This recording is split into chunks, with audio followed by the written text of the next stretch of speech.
Anani ya shako ngamagu ima Ishungang etame na iyo gama Sa zonte moli Yeshu ga weyo nga ima Chodo o no dezi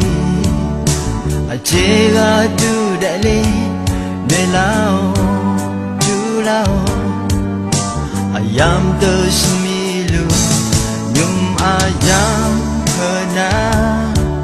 Bong iyo kamate Soazade Trong lunga Yesu ne Lem ta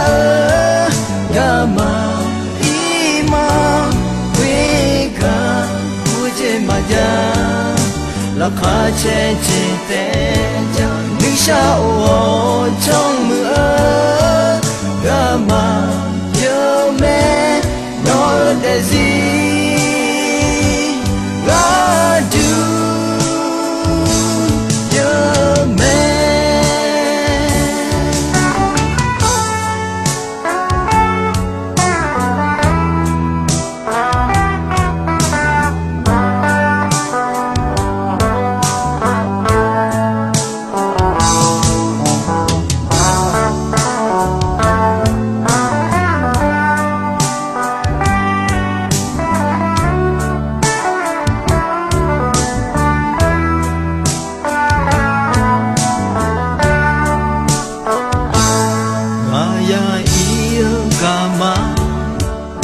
Anani ya shako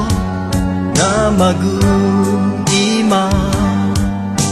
Ishungang etame na iyo kama Sa zonte moli Yesu ga weyo nga ima Chodo o no dezi Achega du dali Nelao Julayo Ayam tersemilu Nyum ayam kena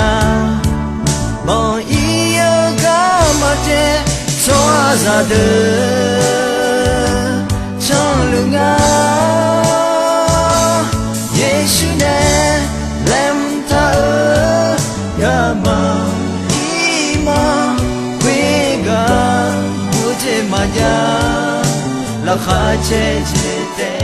ja nữ sa o trong mưa gama yo me no de zi ga du yo me Yesu ne lem ta gama ima Maja la kha che che te ja nữ sa o trong mưa gama